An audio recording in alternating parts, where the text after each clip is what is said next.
হ্যাঁ, সব নতুন সাইকেলের ওপর 50% discount, limited stock offer. Yes! আজকেও লেট হয়ে গেছে, এই বাড়িতে ঠিক সময়ে কোনো কিছুই হয় না। মা ঠিক সময় চলে এসেছে, একটা নতুন সাইকেল কিনে দিতে হবে। সাইকেল?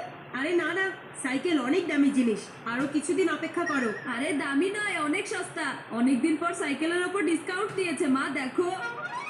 আরে বাহ, তাহলে চলো আরো কিছুদিন অপেক্ষা করি, তারপর হয়তো আমরা 90% অফও পেয়ে যেতে পারি, কি বলো? হ্যাঁ হ্যাঁ, সামনের বছর অপেক্ষা করি, তাই না? হয়তো তখন এই সাইকেল ফ্রিতেই পেয়ে যেতে পারি। আরে মা প্লিজ চলো না, এমন সুযোগ আর কখনোই পাবো না। সুযোগের সদ্ব্যবহার তো আমি করব। পুরনো সাইকেল আমি চালাবো আর নতুন সাইকেল বান্টি পাবে। আমি এটা কখনোই হতে দিব না। মা এই দেখো। আরে চিকু, কি হয়েছে? মা দেখো না, আমার সাইকেল ছোট হয়ে গেছে। সাইকেল কোনো লিভিং জিনিস না যে ছোট অথবা বড় হতে পারবে, বুঝেছো? মানে আমি বলতে চাইছি আমি বড় হয়ে গেছি, তাই যখন আমি সাইকেল চালাই তখন আমার হাঁটু সাইকেলের হ্যান্ডেল টাচ করে ফেলে। আমার দুই হাঁটুতে স্ক্র্যাচ পড়ে যাচ্ছে, সেজন্য এখানে পট্টি বেঁধে সাইকেল চালাতে হচ্ছে। ওহ, এটা তো অনেক বড় প্রবলেম হয়ে গেল। মা এই প্রবলেমের একটাই সলিউশন, আমাকে নতুন একটা সাইকেল কিনে দাও। এই চিকু চানাচুর, আমার সাইকেলের সেটিং হচ্ছে আর তুমি মাঝখানে এসে পড়ো না। এই বান্টি, বাজাবে না আমার মগজের ঘন্টি, আমি বাজাতে চাই নতুন সাইকেলের ঘন্টি। তুমি এমন ভাবে কথা বলে যাচ্ছ যেন দুইটা সাইকেল না, দুইটা স্যান্ডেল জানতে হবে। শোনো, বাড়িতে শুধু একটাই সাইকেল আসবে। তাহলে একটা কাজ করা যায়, আমি আমার সাইকেল বান্টিকে দিয়ে দেই আর নতুন সাইকেল আমি নিয়ে নিব। হ্যাঁ হ্যাঁ, এই আইডিয়াই ভালো হবে। একটাই সাইকেল কিনবো আর দুজনেরই কাজ হয়ে যাবে। কখনো পুরোনো সাইকেলটা দেখেছো? দেখে মনে হয় যখন ইংরেজরা এই দেশ ছেড়ে চলে গিয়েছিল তখন ওরা এই সাইকেল এখানেই রেখে গিয়েছিল। আমি আমার জন্য একটা নতুন সাইকেল চাই। 100 কথার এক কথা, এবার বাড়িতে একটাই নতুন সাইকেল আসবে। এখন তোমরা দুজন মিলে ডিসাইড করো ওই সাইকেলটা কার হবে। আচ্ছা এখনই ডিসাইড করা হয়ে যাবে মা। বান্টিকে আমি আমার সাইকেল চালাতে বলবো, যদিও ভালো করে সাইকেলটা চালাতে পারে তাহলে আমার পুরনো সাইকেলটা ওর হয়ে যাবে। হ্যাঁ, এটা খুব ভালো আইডিয়া। চিকুকে ওর ছুড়ে দেয়া জালেই ফাঁসিয়ে দেবো।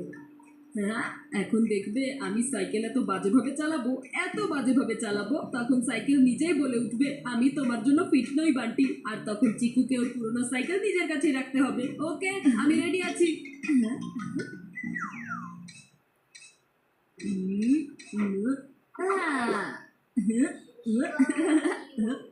আমি এই সাইকেলের হাইট বান্টির হাইট অনুযায়ী অ্যাডজাস্ট করে দিয়েছি।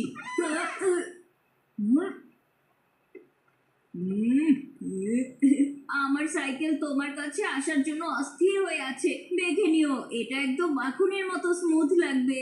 স্মুথ। হ্যাঁ হ্যাঁ ঠিক আছে, বুঝেছি। বেশি মাখন লাগানোর কোনো দরকার নেই। বাই। আরে এই সাইকেল তো সত্যি মাখনের মতো স্মুথ হয়ে চলছে। এখন আমাকেই মাখনের ভেতরে লবণ ঢালতে হবে।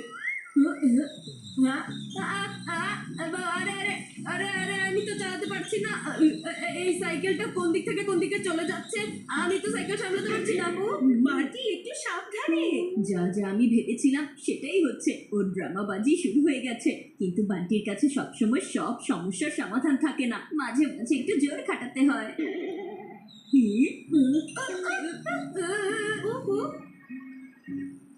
আরে টেনশন করো না মা, শুরুর দিকে অ্যাডজাস্ট করতে একটু টাইম লাগতে পারে, এরপরে বান্টি স্পিড ধরে ফেলতে পারবে, তুমি শুধু দেখতে থাকো।